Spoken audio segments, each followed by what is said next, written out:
e anunciará isso, e porá em ordem perante mim, desde que eu ordenei um povo eterno. Você está incluído nesse povo? Este que anuncie as coisas futuras e as que ainda hão de vir. Não vos assombreis nem temais, porventura, desde então, não vô-lo fiz ouvir e não vô-lo anunciei, porque vós sois as minhas testemunhas. Não há outro Deus além de mim.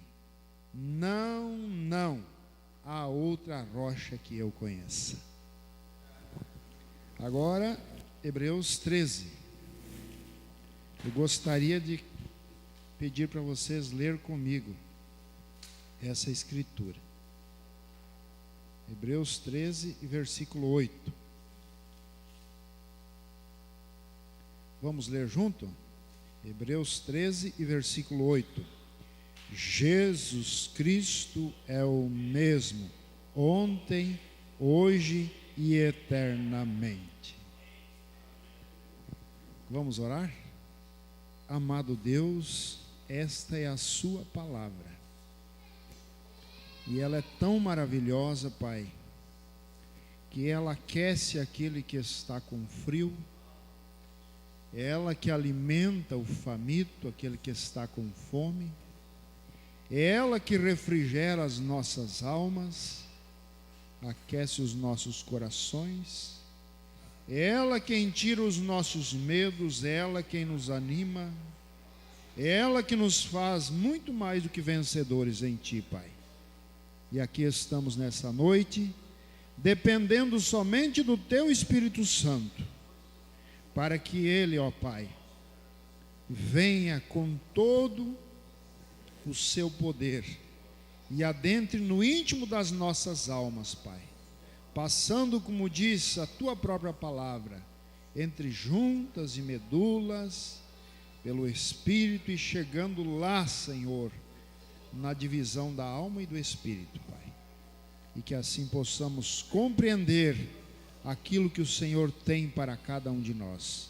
No nome de Jesus Cristo, toma esse pequeno, Senhor, vaso em Tuas mãos e nos usa como instrumento em benefício de cada um, e que eu, Pai, também nessa noite possa receber a minha porção, Pai, como partícula da noiva do Senhor. No nome do Senhor Jesus Cristo, assim nós pedimos. Amém. Podei-vos assentar? Você sabe que todo pregador, ele é um garçom, né?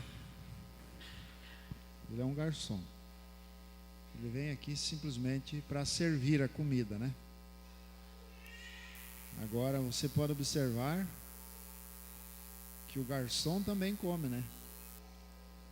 Ele serve os outros, quem sabe não come ali no momento, né? Mas daqui a pouquinho vai ter o seu momento que ele vai comer, né?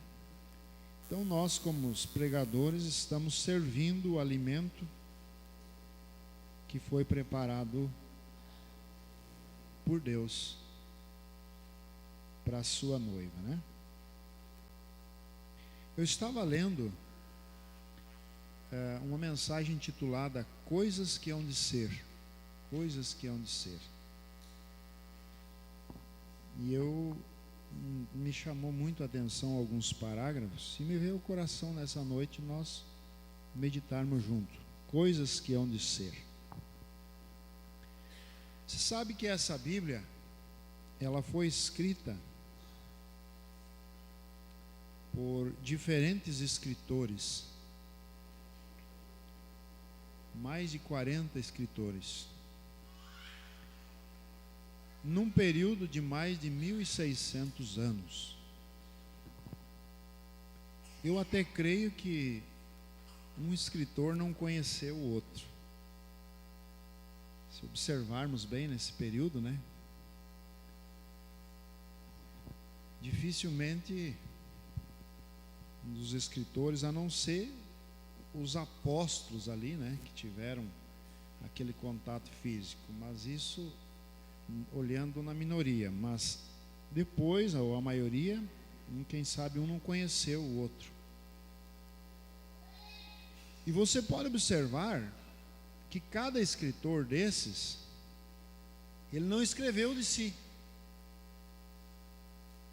Ele escreveu, porque às vezes o escritor, muitos eles fazem a sua chamada biografia, é isso, né, que se diz? Explana a sua biografia ali, seus projetos, né?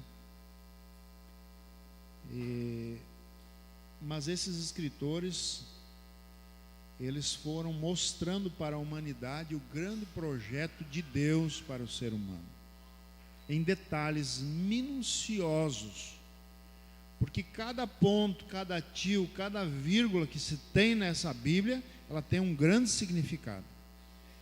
Um grande significado para o crente. Para o incrédulo não, porque ele não crê, mas para o crente há um grande significado.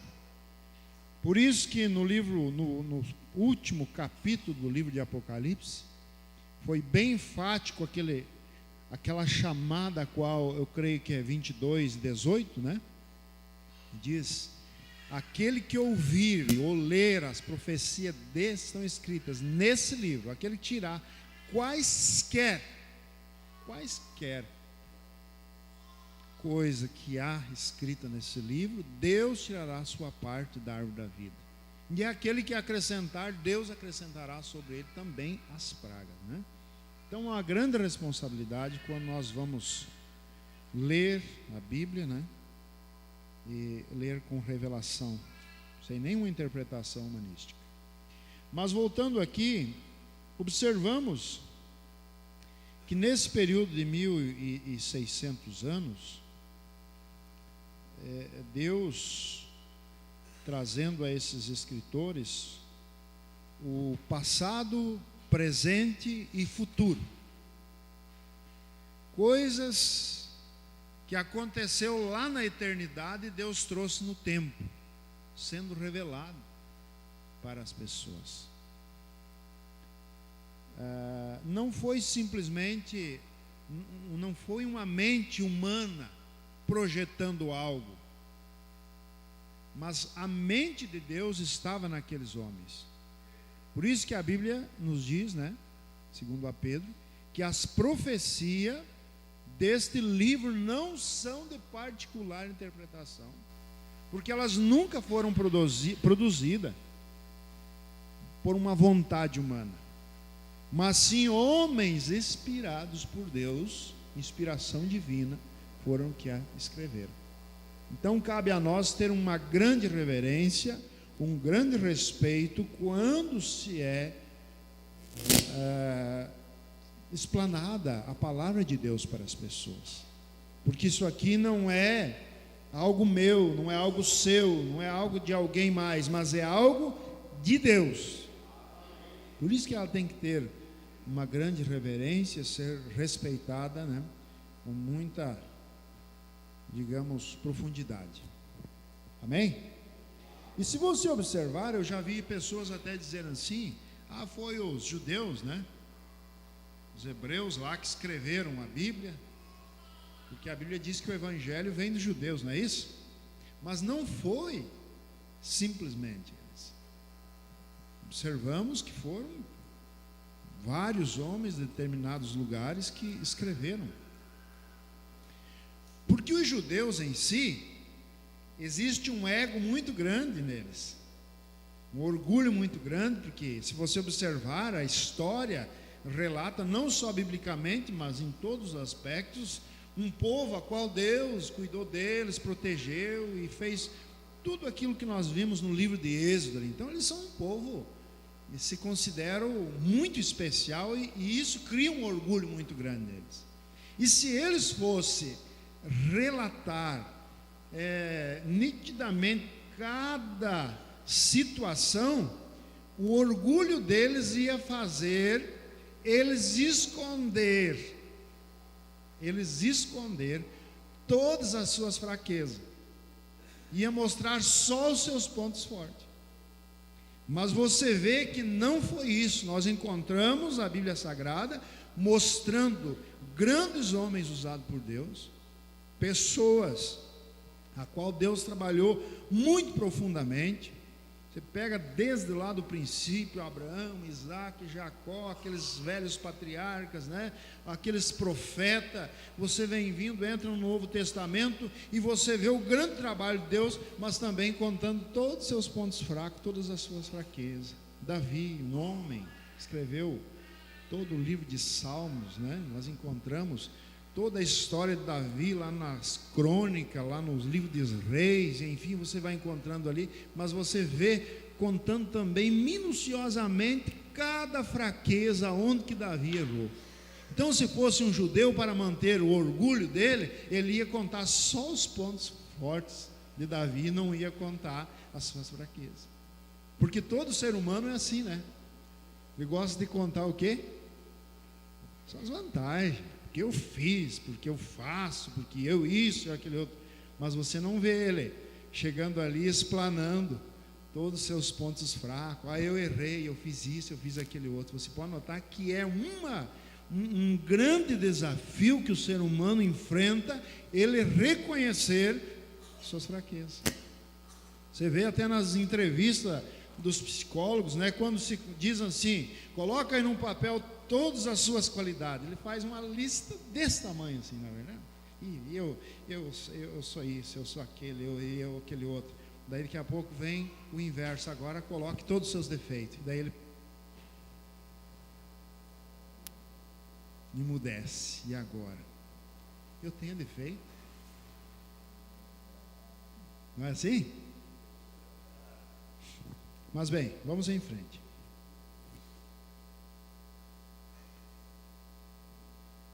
Então, nessa mensagem aqui, quero compartilhar com vocês alguns parágrafos. 21. Vamos ver aqui.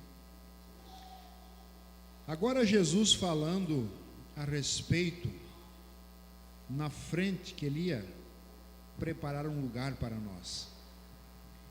E ele disse, não se turbe o vosso coração.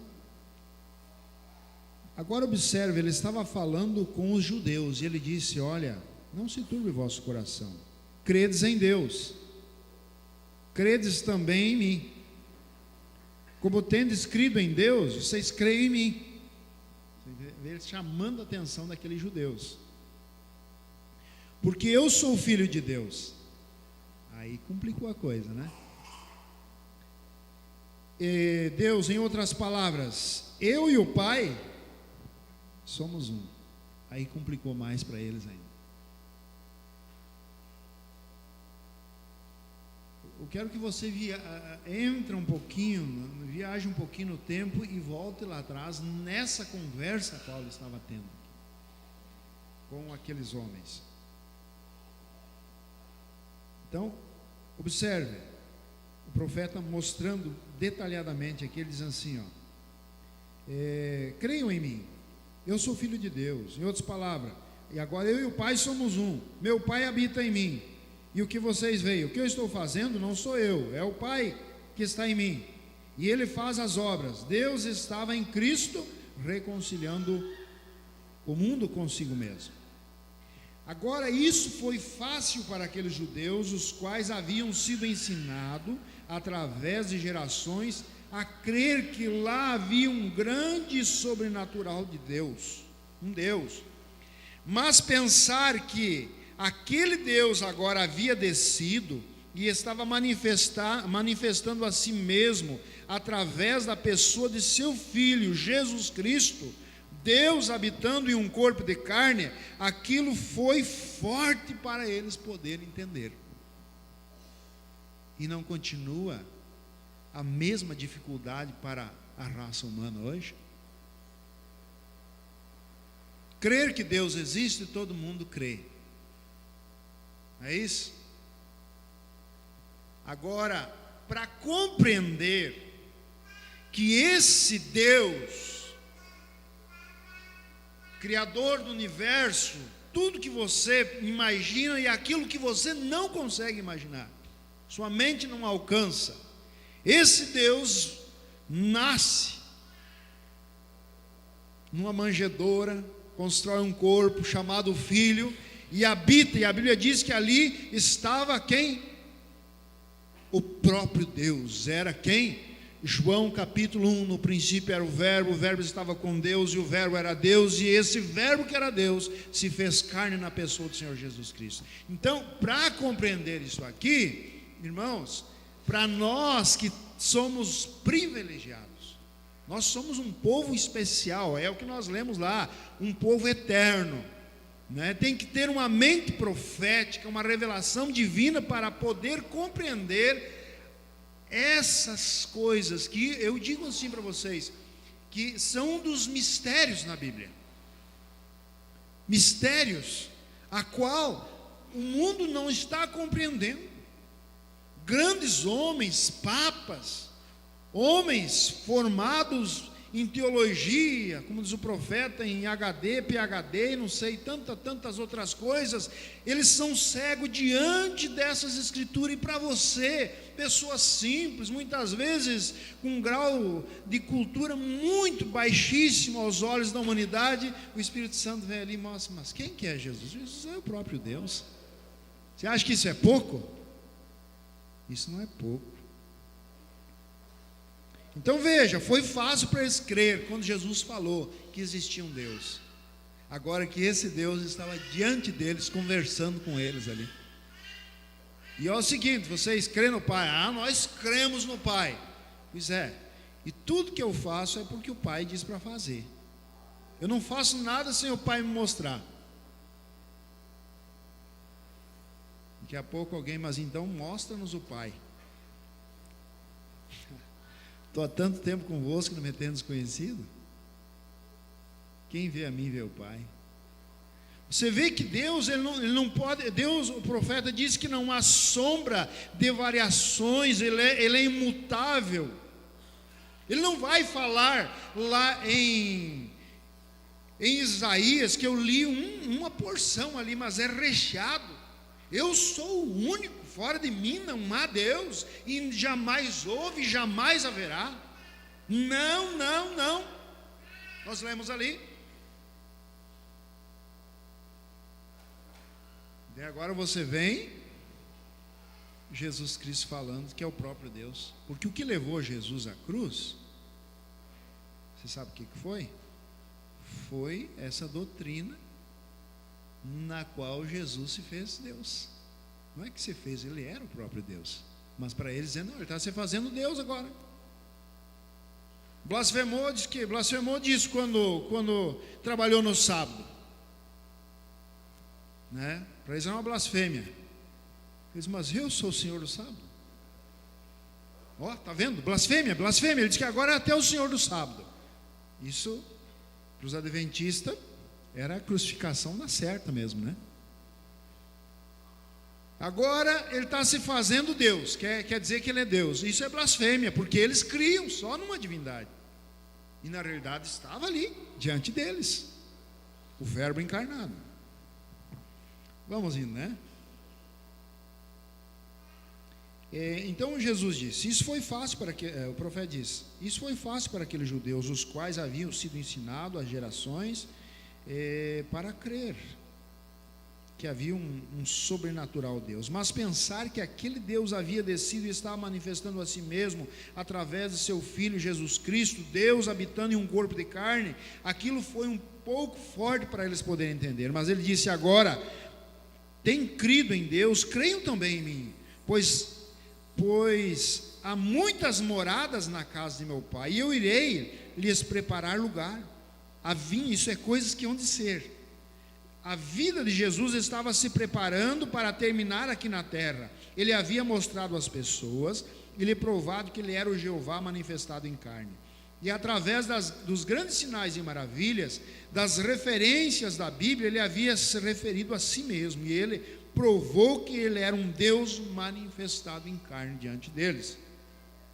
Agora, quando vocês virem a minha vida findando, ela está findando para um propósito. Eu vou preparar lugar para que onde eu estiver estejais vós também. Jesus Cristo, Jesus, portanto, está dizendo aos seus discípulos que esta vida não terminaria com a morte, quer dizer, estancar uma vida temporária, ela saltaria para uma vida eterna. Veja, agora dizendo isto, naquele dia parece que foi um tema de um culto fúnebre, quando ele falou: pois a morte está diante de nós e não sabemos. Observe você, pode haver alguém nesse edifício, nessa noite, que não sairá vivo nesta vida física. Isso é muito inconstante. Daqui a 5 minutos pode ser que estas pessoas jovens, cheias de saúde, novas, que estão nesse edifício, podem se tornar um cadáver. Há 5 minutos, isso é verdade. E outra vez pode ser daqui a 5 minutos, estejam na glória. Nós simplesmente não sabemos, pois tudo está nas mãos de Deus. Jesus disse que nem Ele mesmo sabia quando seria a hora, mas aquilo estava nas mãos do Pai. Então, quando Ele estava dizendo a nós, dizendo que após a morte havia vida, porque irei preparar lugar, isto é para recebê-los. Ele estava falando para eles que havia uma vida depois que essa aqui terminasse, e que a consolação deveria aquilo dar lugar a todos nós, ao sabermos que depois que esta vida terminar, há uma outra vida na qual entraremos. E quando você vai ficando mais velho, isso vai se tornando mais realidade para você. Quando você começa a ver que os dias de sua vida estão contados, isso começa a se preparar, se aprontando para aquele grande evento. Não é a continuação dessa mesma vida, veja, mas é a continuação dessa mesma vida em um outro lugar, porque o seu nascimento, ele foi planejado antecipadamente. Vocês estão compreendendo, né, irmãos?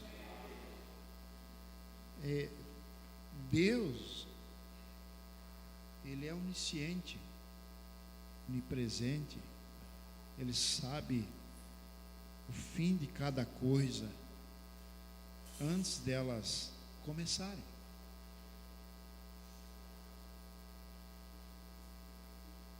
Se nós tivéssemos como que um controle remoto em nossas mãos, que nós pudéssemos, como é que se chama voltar? No controle ali, voltar a cena, porque a vida, ela é a vida temporária, ela é um filme escrito por Deus. Ela é um filme escrito por Deus. Antes que você se tornasse qualquer coisa, Deus já tinha escrito tudo ao seu respeito. Você lê o Salmo 139, antes que eu fui entretecido no ventre da minha mãe, Deus já me conhecia, meus ossos ainda informes, Deus já sabia de tudo. Então é um filme no qual o roteirista, ele vai colocando cada cena no seu devido fato, no seu devido lugar, cada fato acontecendo ali. Para nós é surpresa, mas para o roteirista não, ele já sabia. Não é assim? E tem coisas que nós buscamos respostas, porque se nós soubéssemos o fim do filme, não teria graça. Não é verdade? Perderia o sentido. Por isso que nem a própria morte, nós sabemos. Você vê que tem pessoas que às vezes vai lá para o hospital, fica numa UTI e o médico diz que tem 2% de vida, e todo mundo já se prepara para enterrar o fulano. Daqui a pouco o fulano começa 3, 4, 5, e daqui a pouco está lá saudando todo mundo em casa. E daqui a pouco, aquele cheio de saúde, eu fui lavar o carro essa semana ali, o dono da lavagem ali, acho que todos conhecem, uns quantos conhecem, o Altair, atrás do Master ali, ele me falando da morte da esposa dele, uma mulher nova, cheia de saúde. Diz que ela estava limpando um carro, diz que ela, dali um pouquinho ela começou, ai minha cabeça, ai minha cabeça, ai minha cabeça. Em 10 minutos estava morta. E aí? É intrigante, não é verdade? Então nós não sabemos nada, nós não buscamos respostas, E muitas vezes não conseguimos entender. Então, se nós tivéssemos esse controle de nós conseguir voltar ou parar a cena, em momentos bons nós queríamos parar a cena, em momentos ruins nós poderíamos avançar. Não, esse aqui tem que ir rápido. Não, todas as coisas vão acontecendo no seu devido tempo. Mas você não tem o controle, entre aspas. Deus deu para o ser humano um controle chamado fé, que ele pode mudar circunstâncias. Quantas circunstâncias que se opuseram contra você, mas quando você usou o controle da fé, você conseguiu mudar aquela circunstância. Não é assim? Agora, muitos têm o controle, mas eles não usam. Deus deu. A Bíblia diz: a fé não vem de vós, é um dom de Deus. Deus dá a fé. Aquela mulher do fluxo de sangue, o profeta disse que ela não tinha fé. Deus deu uma fé para ela ir ao encontro dele mesmo. É Deus que dá fé. Você diz: mas eu não tenho fé. Você deve pedir como os discípulos, dizer: Senhor, acrescenta a minha fé, porque nós não temos.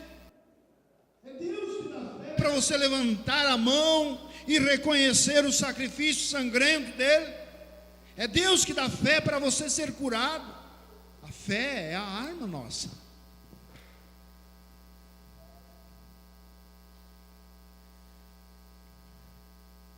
Amém?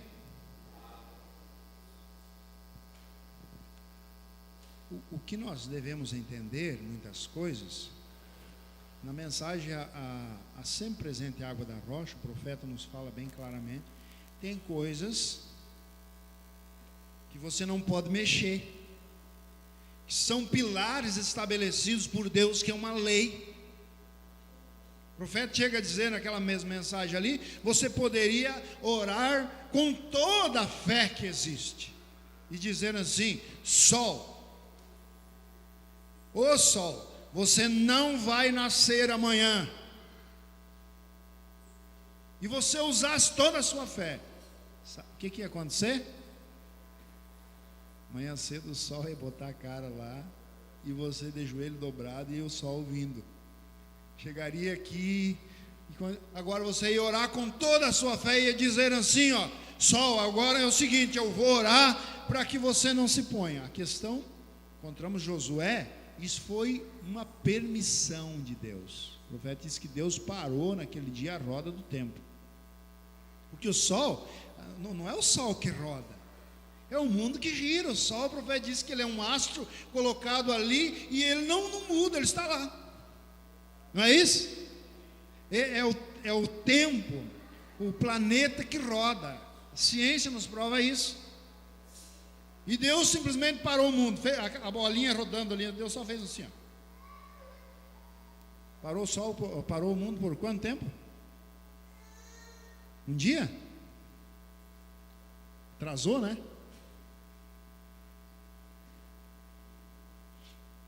Mas bem, tem leis estabelecidas por Deus. Então nós não podemos, coisas que nós não podemos mudar. Tem circunstâncias que Deus escreveu no seu roteiro lá, coisas que hão de ser, que tem que acontecer.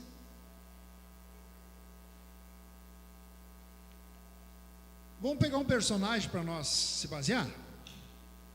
Jó. Vamos assistir o filme de Jó por um minutinho? Amém? Vocês me ajudem. Jó. Volta na sua memória, vai lá em Jó agora. Filme da vida de Jó. E lá estava Jó, aquele homem temente a Deus, cheio de fé, não era isso? A Bíblia diz, um homem que tinha uma fé pura, verdadeira, e tudo às mil maravilhas. E Jó nasceu, e Jó cresceu, e Jó casou. E Jó teve quantos filhos? Uma carroçada, né? De filho. Não foi pouco. E Jó prosperou, e Jó tinha camelo, e Jó tinha boi, e Jó tinha terra, e Jó tinha amigo. Olha o roteiro desse momento da vida de Jó. Tudo bem, não era isso? Não é o sonho de todo ser humano? Não ter derrota, só coisa boa. Só prosperidade, e os filhos de Jó todos com saúde, e todo dia a mulher de Jó vinha lá, e querido, você é um amor mesmo, olha, você é o homem mais bem sucedido, e Deus te ama, e eu te amo também, e só elogios, quanta coisa boa, e é bom receber, né? E os amigos de Jó rodeando, Jó, nós somos teus amigos, e comiam churrasco com Jó, e andavam com Jó, e elogiavam Jó, olha, tudo às mil maravilhas. Jó capítulo 1, é isso que eu estou narrando o filme de Jó aqui. E estava tudo bem, não é assim? E Jó não sabia de nada. Dali a pouco no céu tinha uma reunião. Uma reunião no céu. E o diabo conversando com Deus. E Deus elogiando Jó. Veja que nível que o homem chegou, de Deus elogiar. Dizer, tem visto meu servo Jó lá, na terra?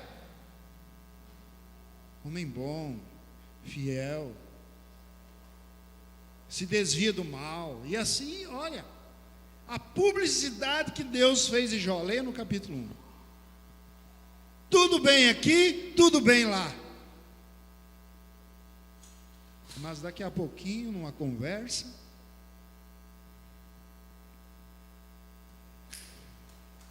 tudo muda. Tudo muda. E Deus permite. Permissão de Deus. Tem coisas que é permissão. Tem coisas que não. O homem é homem cavoca, ele vai lá e procura. Por isso que Salomão, creio que disse, o que cavar uma cova vai cair nela. E o profeta chega a dizer que até mesmo a morte, tem as mortes chamadas prematuras, que o homem vai lá. Chegou a hora do coitado. Não, no roteiro de Deus não estava, ele antecipou. O profeta fala sobre mortes prematuras, jovens morrendo prematuros, desobedientes, ingratos, profanos, rebeldes a pai e mãe. Deus tem que cumprir sua palavra. Até os dias da vida de um jovem, que ele obedece pai, obedece a mãe, é temente a Deus, é prolongado na face da terra. Só que tem outros que obedecem. A pergunta que vem, já me questionaram, mas tem muitos também, a qual seria uma minoria, que é crente, é fiel e também morre. Novo. Aí está no projeto, no roteiro do roteirista. Mas aquele que vai lá e cava uma cova, vai cair nela. O que é cavar uma cova? Vai lá e se enche de vícios, se droga, enche seu corpo de químicos, matando células, matando neurônio. Você vê um demente ali, pessoa, muitas vezes aleijado por aquela circunstância que ele mesmo a levou.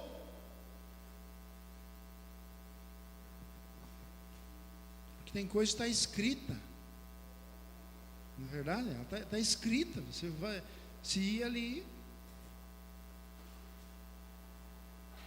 Amém? Vocês estão compreendendo? Agora o que nós estamos falando, coisas que hão de ser, que está dentro do projeto de Deus. E daqui a pouco, voltamos a Jó, e daqui a pouco, tudo às mil maravilhas, mas daqui a pouco, num simples momento, a coisa, ela muda radicalmente. Alguém chega lá e, Jó, é o seguinte, morreu tudo teus boi lá, morreu tudo meus boi. Porque queira ou não queira, irmãos, queira ou não queira, Deus colocou nós aqui na face da terra, e eu já vi gente dizendo assim: o cristão, ele não é apegado a nada. É mentira. Deus colocou dentro de você. Você não gosta do seu carro? Você não gosta do seu carro que Deus te deu? Você ama ele, você gosta dele. Você não gosta da sua casa? Você não gosta do seu cachorro? Deus colocou sentimentos em você. Uma coisa que Deus não aceita é nós colocarmos qualquer coisa à frente dele. É isso. Mas, no entanto, eu vou dizer uma coisa que Deus não gosta, que você entristece o coração de Deus, é quando Deus te dá um par de chinelo furado, e foi Deus que te deu, porque ninguém mais te dá. O diabo não dá nada, ele tira. E você não valoriza aquele par de chinelo que Deus te deu. Se Deus dá, o profeta, se você tem uma camisa, foi Deus que te deu, e você tem que valorizar ela, ser grato por Deus te dar essa camisa, amar ela, defender ela. Eu tenho aqui, graças a Deus, porque muitos maltrapilham. Olha o que aquele hino diz. Você ama suas mãos, você ama seus pés, você ama seu sapato. Deus colocou sentimentos dentro de nós.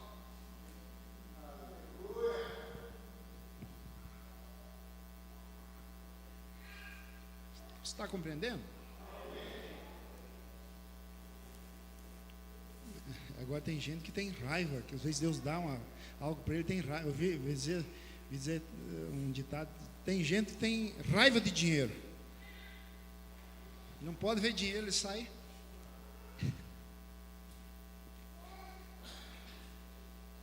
Não. Deus, aquilo que Ele te dá com justiça, com suor, você deve valorizar, agradecê-lo, ser grato a Deus. E Jó tinha tudo isso.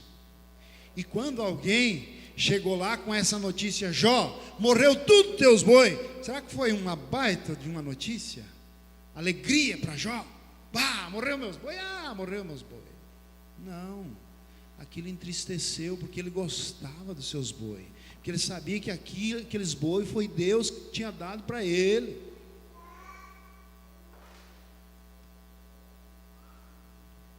Jó, mais outra, morreu todos os seus camelos, e aquilo foi abatendo. E daqui a pouco alguém vem: Jó, é o seguinte, deu um temporal lá, matou tudo teus filhos. Você viu que mudança radical?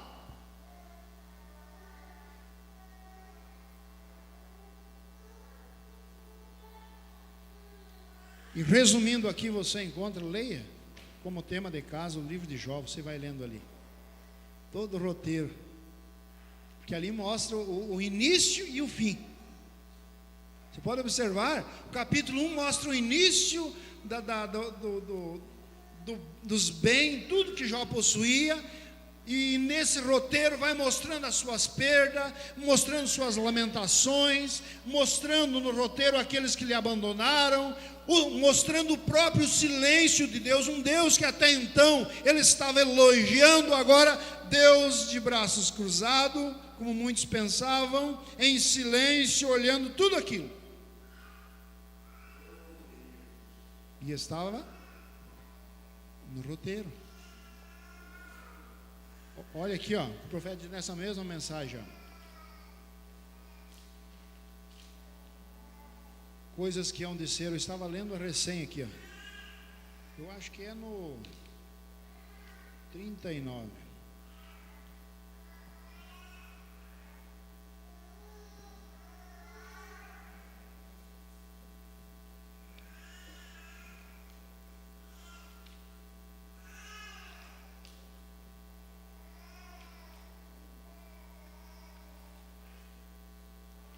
Quem não tem, busque ler essa mensagem, é algo muito, muito bom.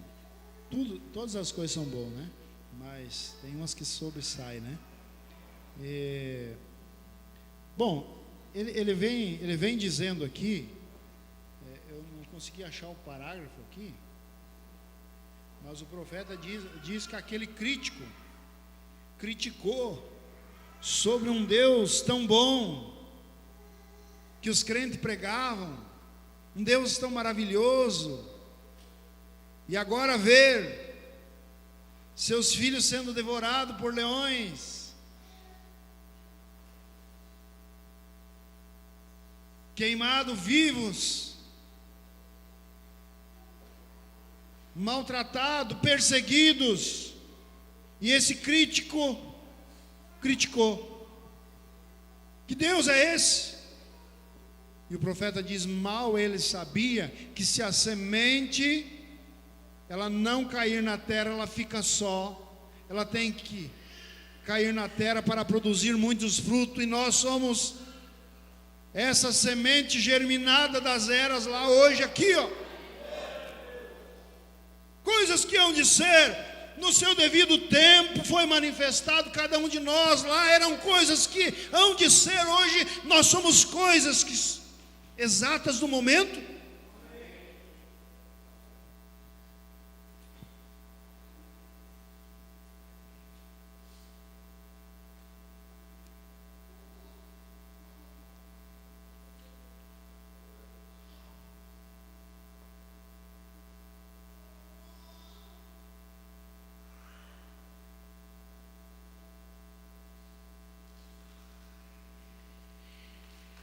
Todas as coisas elas são planejadas antecipadamente por Deus.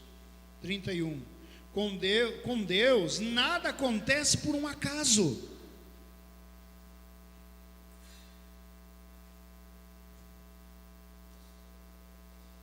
Nada acontece por um acaso. Deus não trabalha com acaso. Tudo está no projeto. Por isso que Paulo, ele vem.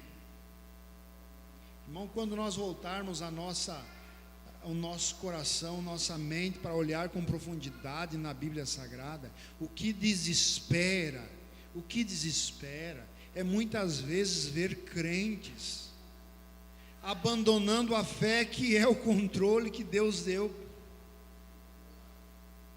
Achará Deus a fé na terra quando Ele vier? Achará.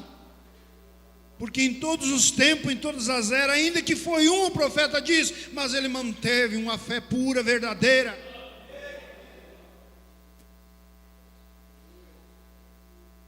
Jó perdeu tudo, mas manteve a fé.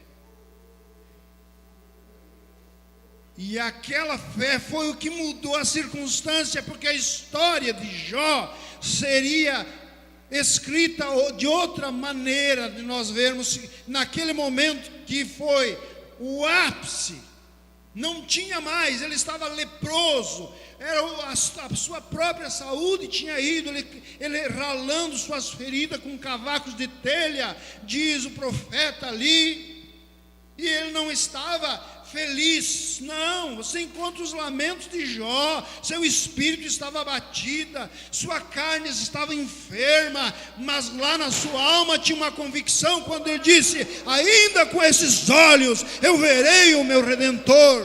Ele vive. E o que dá desespero é muitas vezes ver crentes igrejeiros, e vão, e às vezes tudo está bem, é camelo, é vaca, é boi, é isso, é amigos, é aquele outro, mas às vezes uma simples circunstância, ele diz: eu não vou mais na igreja. Ele abandona Deus, troca Jesus por menos de 30 moedas de prata. Porque às vezes a pessoa pode passar por circunstâncias, falhas, fracassos, impossibilidades humanas, mas, como diz o profeta, ainda que Deus me jogasse lá no inferno, olha a convicção, é essa a convicção que Jó tinha. E é essa convicção que nós temos que ter, independente de qualquer circunstância, se a gangorra está lá em cima ou se ela está lá embaixo, não interessa a circunstância. Eu amo ao meu Deus e eu não o abandonarei de maneira nenhuma. Paulo teve essa convicção: quem vai me fazer separar do amor que está em Cristo Jesus? Nada separou ele. E o que ele testemunha lá no seu ultimato: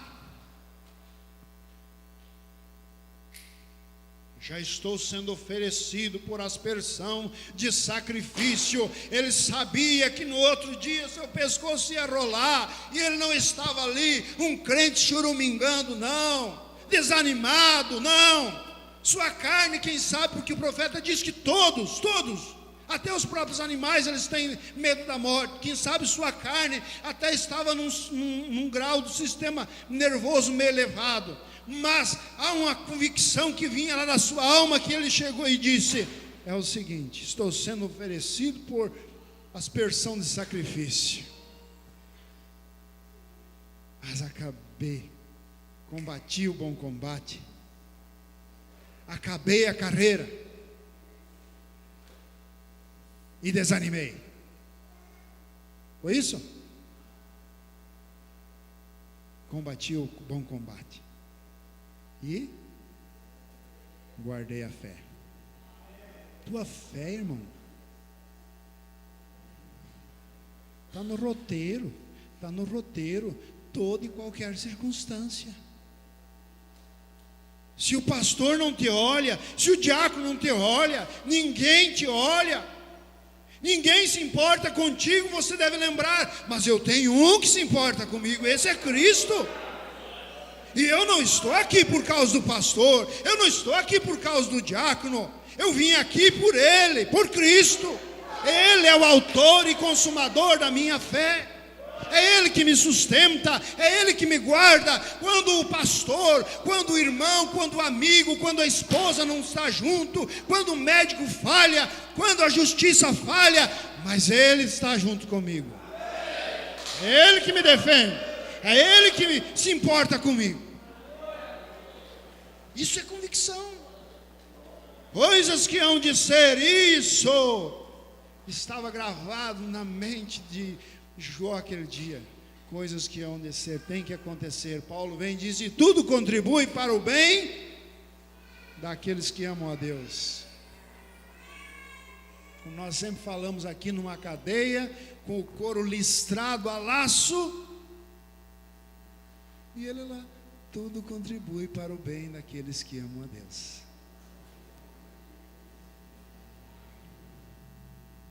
Não sei se Paulo era autor de música, mas se ele botasse uma melodia, né? Mas tem um hino que diz: tudo coopera para o bem daqueles que amam a Deus. Tem um hino, né?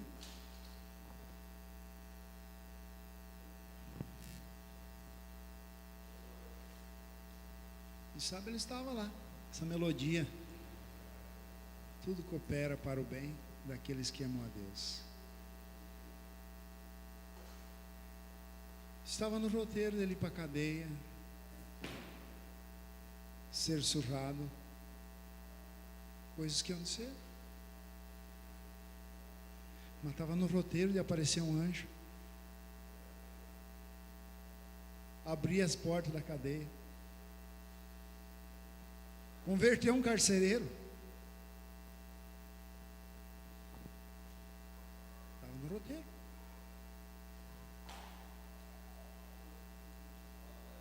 Nada pode abalar a fé. Fé. Não fé. Como é que dizia o saudoso Montriquês? A fé vale mais que o café. Claro que vale. O profeta diz que a fé, ela tem pelo no peito, ela tem músculo.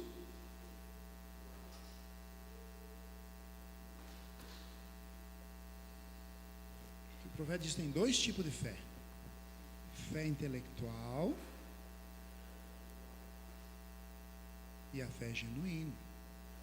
O que o mundo tem é uma fé intelectual. E essa fé intelectual, as pessoas conseguem adquiri-la, você sabia? Num discurso político,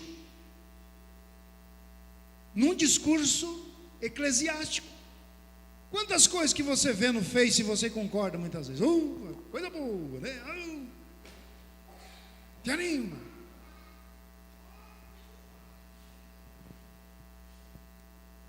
Fé motivacional, autoajuda, é essa que a denominação passa para as pessoas. Elas vão lá e falam de Deus, e Deus é bom, e Deus faz isso, e cria uma fé nas pessoas, fé intelectual. Agora, o que nós estamos falando da fé de Jó, da fé de Paulo, de Pedro, e os apóstolos da igreja primitiva, de entrar numa arena, não era fé intelectual, não. Fé intelectual faz você abandonar, você sair, não querer mais nada com Cristo. Fé intelectual segura as pessoas para não crer na Bíblia, não se batizar em nome de Jesus Cristo. Fé intelectual fica preso num discurso de um homem, mostrando para eles 3 pessoas da Santíssima Trindade, segura eles. Fé intelectual. Fé intelectual leva as pessoas a fazer filas para tomar santa ceia com pães fermentados, com sucos de uva. Isso é fé intelectual. Fé intelectual assenta-se numa cadeira como essa e ouve discurso de uma mulher dizendo ser pastora, missionária, e ainda aplaude. Essa é fé intelectual. Agora, a fé com revelação nas Escrituras, ela repudia todas essas coisas. Fé com revelação, a fé que não vem de vós, mas é um dom de Deus, é Deus, e o homem por si ele não consegue crer. Nessa mesma mensagem o profeta diz: eu estive com Noé, desafiando aquele mundo antediluviano. Enquanto os outros diziam que não chovia, eu dizia com Noé: vai chover.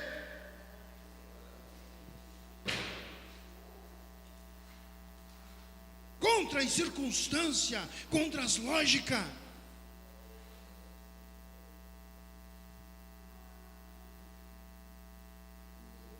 Fé intelectual era quando aquele meteoro, Noé dizia assim, gente, tem a arca, entram aí, vocês salvem, Deus vai terminar esse mundo com água, vai chover.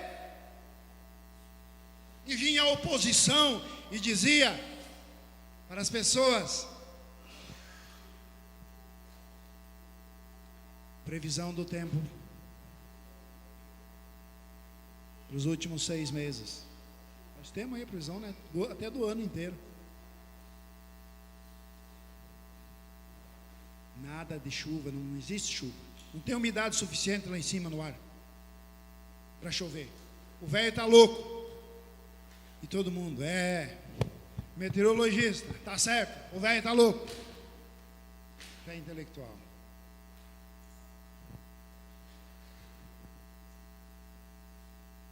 Mas a fé genuína superou todos os obstáculos. Flutuou, não afundou. A fé genuína hoje, ela se mantém. Amém? Posso colocar de pé? É o suficiente para nós, né?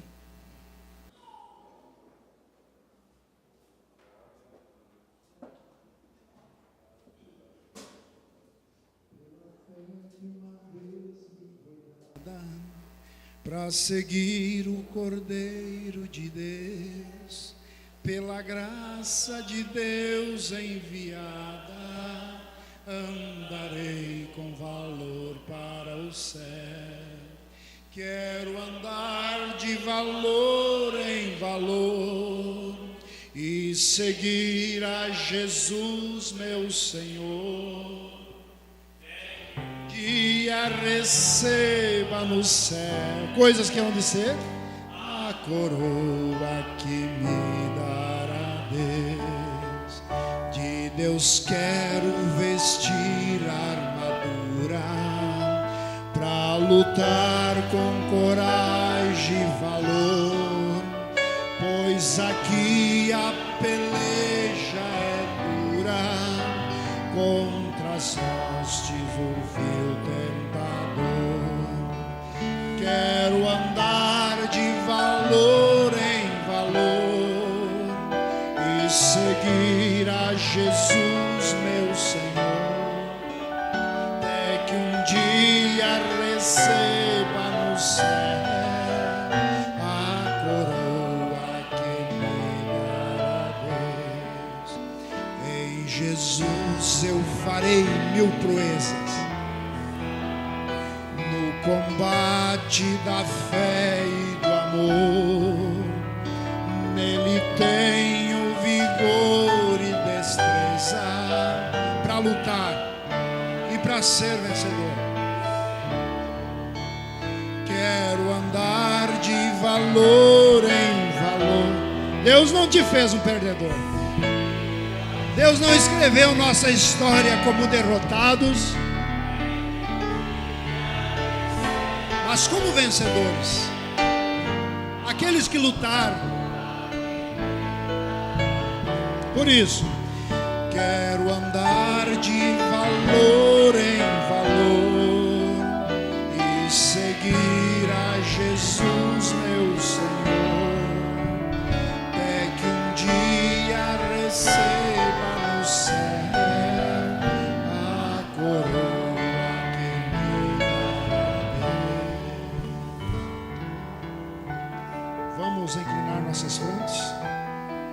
Vamos orar nessa noite, agradecer a Deus. Até ontem nós éramos uma história escrita, mas ainda não manifestada. Mas quando aquele primeiro gritinho, aquela pequena vida manifestada ali surgiu, ali começou a manifestação de todo o projeto de Deus. E quando o diabo disser para você, nas cavernas da mente muitas vezes, que você não é nada, que você é um derrotado, você é um pobre, é um coitado, é um miserável, você diga para ele: Satanás, é o seguinte, eu fui criado, eu sou um projeto de Deus, e nesse meu roteiro há momentos difíceis para mim passar, há percalços no caminho, há situações que eu não consigo compreendê-la, muitas vezes de enfermidade, muitas vezes de decepções, angústias, temores, tremores, pressões, depressões. Mas nesse meu roteiro existe um final, que eu sou um vencedor, porque o meu Jesus disse que estaria comigo todos os dias. E esse todos os dias eram nos dias bons, como Jó esteve nos seus dias bons, nos seus dias ruins, de dificuldades. Deus não abandonou Jó, porque o homem só não consegue vencer, é Deus no homem. Mas no final daquele roteiro encontramos Deus restituindo tudo em dobro para Jó. Senhor, nos ajuda a manter essa mesma fé. Peça para Deus nessa noite. Diga: Jesus, me ajuda. Coloca em mim esse mesmo calibre de fé. Se eu passar pelos vales, pelas montanhas, pelos rios, pelos mares, pelo fogo, pelas arenas, não importa, eu quero essa mesma fé. E eu quero sair do outro lado e receber aquele galardão, aquela morada que o Senhor disse que ia preparar para nós. Nos ajuda, Pai, a chegarmos a isso. Em nós mesmos não vemos nada de bom. Jesus, quando nós olhamos para nós mesmos, essa é a confissão que nós fizemos para Ti nessa noite. Quando eu vejo em mim mesmo, olho para mim mesmo, não vejo nada de bom.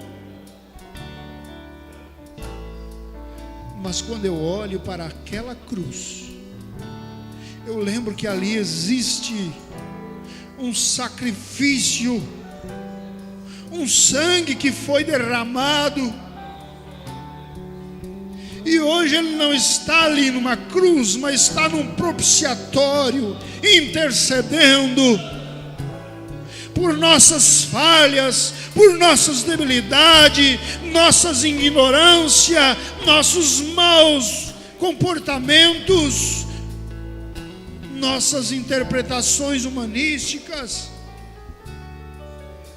Obrigado por olhar para nós através desse sangue, Jesus Cristo. E é esse sangue que nos perdoa, que nos salva, que nos cobre, que nos ajuda.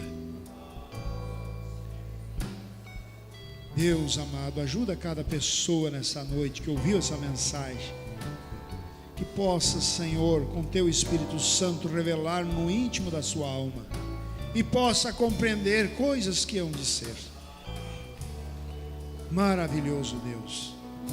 Assim agora nos despede, Pai, desse culto, mas não da Sua presença. Os irmãos que vão ser batizados amanhã, Pai, dá força para eles manter essa decisão. O diabo não quer, Senhor, que eles tomem o nome do Senhor Jesus nas suas vidas para perdão dos seus pecados. Porque não é um aceitar de religião, não é mudar de igreja, não, é aceitar o seu nome, o único nome que foi dado. Ajuda-os a manter essa decisão, e amanhã às 9h30, Pai, que esse ato possa ser concluído nas suas vidas. No nome do Senhor Jesus nós pedimos nessa noite e assim agradecemos. Quero andar de valor em valor.